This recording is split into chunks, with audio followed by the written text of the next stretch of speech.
என் சீடர்கள் இன்னொருவருக்கு வேலை செய்யக்கூடாது. தூக்குமாட்டி தொங்கினா கூட 10 நிமிஷத்துல 5 நிமிஷத்துல உயிர் போயிருக்கும். இன்னொருத்தருக்கு வேலை செஞ்சுட்டு இருந்தீங்கன்னா வாழ்க்கை முழுக்க தூக்க தூங்கிட்டு இருக்கிறீங்க. மூடத்தனமா தேவாரம் திருவாசகம் படிச்சா என் பையனுக்கு பின்னாடி வேலை கிடைக்குமா? அதெல்லாம் இந்த மிடில் கிளாஸ் தருதரம் பிடிச்ச இந்த 70s 80sல நம்ம அப்பா அம்மாங்க ஏமாந்து போன மாதிரி பிரெயின் வாஷ் மூளைச்சலவை பண்ணப்பட்டு அந்த மாதிரி நாசமா போகாதீங்க. அந்த நாசமா போன ஜெனரேஷன் முடிஞ்சிருச்சு.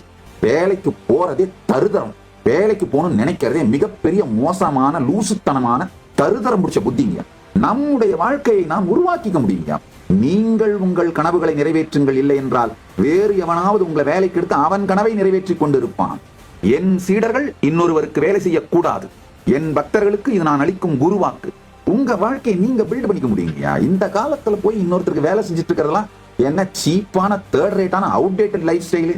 தூக்குமாட்டி தொங்கினா கூட 10 நிமிஷத்துல 5 நிமிஷத்துல உயிர் போயிருக்கும். இன்னொருத்தருக்கு வேலை செஞ்சுட்டு இருந்தீங்கன்னா வாழ்க்கை முழுக்க தூக்க தூங்கிட்டு இருக்கிறீங்க. சாதாரண தூக்க தூங்கிட்டு இருக்கிறது.